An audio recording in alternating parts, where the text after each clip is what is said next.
Hai Gaul People, apa kabarnya nih? Nah, pada kesempatan kali ini, Bu Afi mau mengajak Sobat Gaul untuk membahas materi ketenagakerjaan. Melalui materi ini, Bu Afi akan memaparkan hal-hal mengenai pengertian dan permasalahan ketenagakerjaan di Indonesia dan solusinya. Seperti yang kita ketahui bahwa Indonesia merupakan negara dengan tingkat penduduk yang cukup tinggi. Terhitung pada bulan September tahun 2020, Badan Pusat Statistik merilis data sensus penduduk tahun 2020 yang menyatakan bahwa jumlah penduduk Indonesia sebanyak 270,20 juta jiwa. Dengan jumlahnya yang tidak sedikit ini, muncul beberapa permasalahan mengenai ketenagakerjaan. Kira-kira apa aja sih? Lanjut nonton terus ya Sobat Gaul. Dalam materi ketenagakerjaan kali ini, mari kita mulai dengan pengertiannya. Mengacu pada pasal 1 Undang-Undang Republik Indonesia Nomor 13 Tahun 2003 tentang ketenagakerjaan, disebutkan bahwa secara umum ketenagakerjaan adalah segala hal yang berhubungan dengan tenaga kerja pada waktu sebelum, selama, dan sesudah masa kerja.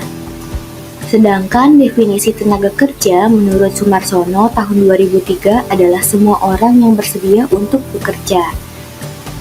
Seringkali kita salah kaprah, menganggap bahwa tenaga kerja hanyalah mereka yang berada pada kalangan bawah, seperti buruh atau karyawan. Sedangkan mereka para petinggi seperti direktur dan manajer bukan sebagai tenaga kerja. Padahal kan di dalam hukum ketenagakerjaan juga disampaikan bahwa pekerja adalah mereka yang bekerja pada orang lain dengan menerima upah atau imbalan atas dasar kesepakatan bersama. Dengan adanya pekerjaan, masyarakat bisa memenuhi kebutuhan hidupnya. Selain itu, bekerja juga berarti berkontribusi dalam pendapatan nasional negara. Banyaknya masyarakat tentunya meningkatkan pendapatan negara dong ya. Lalu apa yang menjadi masalah? Eits, jangan langsung ambil kesimpulan. Tonton terus materi permasalahan ketenagakerjaan ini supaya Sobat Gaul mengerti ya. Tenaga kerja terdiri dari penduduk yang berada dalam usia kerja. Rentang usia kerja adalah 18 sampai 64 tahun. Tenaga kerja dapat dibedakan menjadi beberapa jenis nih.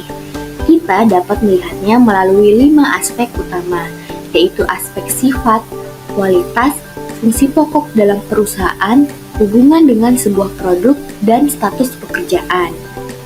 Menurut sifatnya, itu dibagi menjadi 2. Ada tenaga kerja jasmania, yaitu tenaga kerja yang melakukan pekerjaannya menggunakan tenaga fisik, contohnya montir, sopir, dan lain-lain.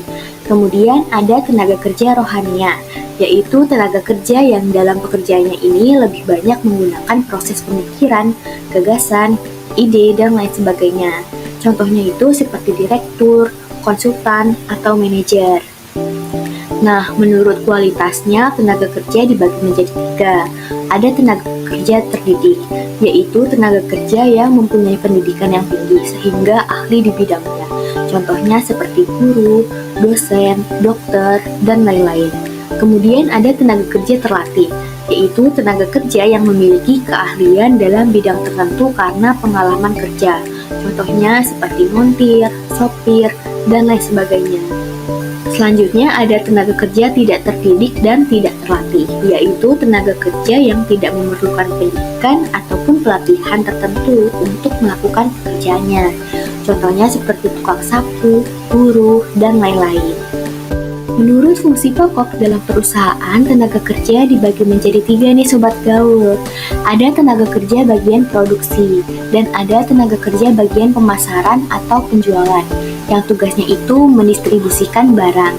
Kemudian ada tenaga kerja umum dan administrasi, yaitu tenaga kerja yang berhubungan dengan personalia, umum, dan administrasi. Menurut hubungan dengan sebuah produk, tenaga kerja dibagi menjadi 2, tenaga kerja langsung dan tenaga kerja tidak langsung. Yang dimaksud dengan tenaga kerja langsung ini adalah tenaga kerja yang langsung terlibat pada proses produksi dan upahnya dikenakan pada biaya produksi atau pada barang yang dihasilkan. Sedangkan tenaga kerja tidak langsung ini adalah tenaga kerja yang tidak terlibat secara langsung pada proses produksi dan upahnya ini dikenakan pada biaya operasional pabrik. Berdasarkan status pekerjaannya, itu dibagi menjadi 3. Ada pekerja lepas. Pekerja lepas ini biasanya disebut dengan freelance, yaitu orang yang bekerja sendiri dan tidak berkomitmen pada suatu perusahaan. Kemudian ada pekerja kontrak, yaitu seorang yang dipekerjakan oleh satu perusahaan dengan jangka waktu tertentu yang telah disepakati dalam perjanjian tertulis. Kemudian ada pekerja tetap. Pekerja tetap ini adalah seorang yang dipekerjakan oleh satu perusahaan untuk jangka waktu yang tidak tertentu. Di awal sudah Bu Afi sampaikan bahwa Indonesia termasuk negara dengan tingkat penduduk yang cukup tinggi. Sayangnya, tidak semua penduduk ini masuk ke dalam kelompok tenaga kerja. Tingkat pengangguran yang tidak rendah juga membuat semakin dibutuhkannya lapangan kerja. Apabila kebutuhan akan lapangan kerja ini tidak tersedia, maka akan timbul permasalahan tenaga kerjaan di Indonesia. Dengan demikian, maka kita bisa kerucutkan bahwa salah satu yang merupakan masalah ketenagakerjaan adalah lapangan kerja yang kurang luas. Lalu, apakah hanya itu saja permasalahannya? Nah, berikut beberapa permasalahan yang muncul terkait dengan ketenagakerjaan. Masalah ketenagakerjaan yang dihadapi oleh Indonesia yang pertama adalah rendahnya mutu tenaga kerja. Salah satu faktor yang menyebabkan rendahnya mutu tenaga kerja di Indonesia adalah tingkat pendidikan. Rendahnya tingkat pendidikan dapat menyebabkan tenaga kerja di Indonesia ini minim akan pengetahuan dan penguasaan teknologi.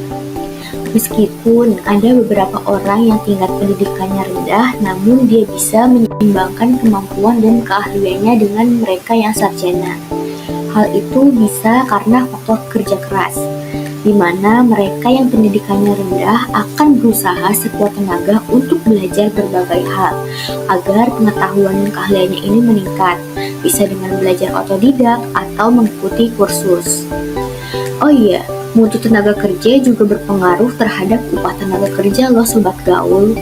Jadi semakin tinggi kualitas tenaga kerja tersebut dilihat dari keahlian, jam terbang, dan pendidikannya, tentu akan mendapatkan upah yang tinggi juga.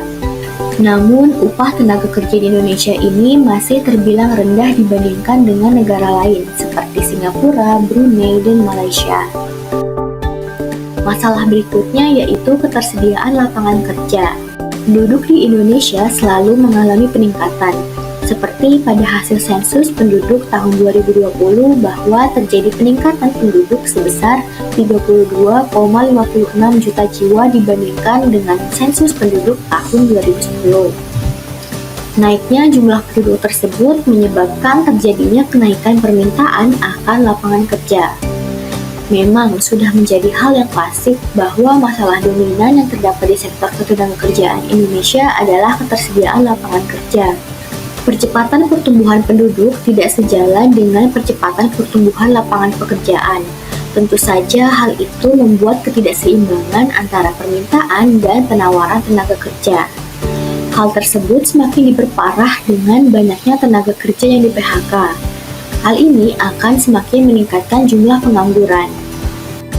Masalah ketenagakerjaan selanjutnya yaitu kelebihan tenaga kerja. Yap, kelebihan tenaga kerja juga bisa menjadi masalah loh Sobat Gaul. Dalam kurun waktu 5 tahun terakhir ini, Indonesia mengalami peningkatan dalam hal pertumbuhan lapangan kerja, namun tetap saja pencari kerja lebih banyak. Jumlah penduduk yang besar akan menghasilkan angkatan kerja yang besar juga. Angkatan kerja yang besar tersebut, kalau bisa dimanfaatkan dengan baik, tentu dapat meningkatkan kegiatan perekonomian, sehingga masyarakat menjadi lebih sejahtera dan pendapatan nasional meningkat. Kelebihan tenaga kerja dapat menyebabkan pasar kerja kurang berkualitas, sehingga produktivitas tenaga kerja juga rendah. Selain permasalahan ketenagakerjaan di Indonesia yang telah disebutkan tadi, masalah ketenagakerjaan yang dihadapi oleh Indonesia adalah persebaran tenaga kerja yang tidak merata. Sebagian besar tenaga kerja di Indonesia berada di Pulau Jawa, sedangkan daerah lain yang wilayahnya lebih luas masih ada yang kekurangan tenaga kerja. Jadi, ada ketidakseimbangan antara daerah yang satu dengan daerah lainnya, Sobat Gaul. Dilansir dari Jurnal Ilmiah Administrasi Publik dan Pembangunan tahun 2019, masalah lainnya adalah munculnya ketidaksesuaian antara perusahaan dengan tenaga kerja yang sesuai keahlian. Link and match adalah konsep keterkaitan dan kesepadanan antara keahlian yang dimiliki oleh tenaga kerja dengan kebutuhan tenaga kerja perusahaan. Semakin besarnya ketidakcocokan antara tenaga kerja dengan perusahaan, maka akan semakin rendah tenaga kerja tersebut diterima bekerja. Hal itu dapat meningkatkan pengangguran dan menjadi permasalahan ketenagakerjaan lain. Tadi Bu Afi sudah memberikan contoh berbagai permasalahan ketenagakerjaan di Indonesia. Nah, sekarang Bu Afi akan mengajak Sobat Gaul untuk mengetahui strategi apa saja yang bisa dilakukan untuk mengatasi permasalahan tersebut. Yang pertama, meningkatkan kompetensi dan produktivitas tenaga kerja sebelum memasuki pasar tenaga kerja, seperti mengadakan pelatihan yang berbasis kompetensi. Kemudian, meningkatkan kualitas pelayanan, penempatan, dan pemberdayaan tenaga kerja. Berikutnya, meningkatkan hubungan industrial yang harmonis. Selanjutnya, mewujudkan sistem pengupahan yang adil.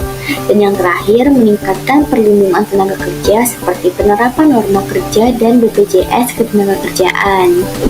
Nah, Sobat Gaul, biar makin paham sama materi ketenagakerjaan yang baru aja kita bahas, sekarang waktunya latihan sedikit ya.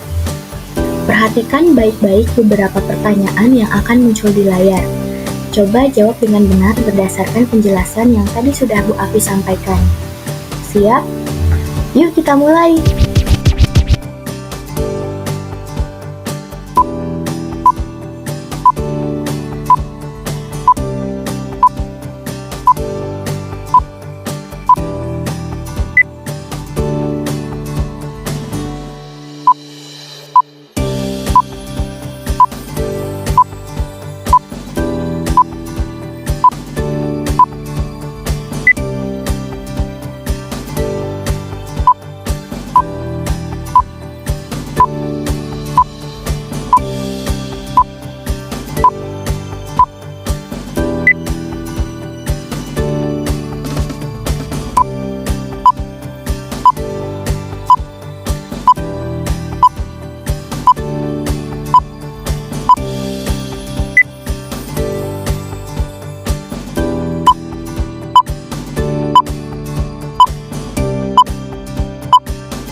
Gimana nih Sobat Gaul? Udah bisa jawab semua pertanyaannya kan? Kalau masih ada yang bingung, boleh banget ulangi bagian videonya biar makin paham, atau kalian bisa bertanya di kolom komentar ya. Ingat, memahami konsep ketenagakerjaan itu penting banget buat kita semua, supaya bisa lebih siap menghadapi dunia kerja nanti. Terima kasih sudah belajar bareng Bu Afi hari ini. Sampai jumpa di video pembelajaran berikutnya, dan jangan lupa tetap semangat, tetap positif, dan jadilah Sobat Gaul yang cerdas dan kreatif.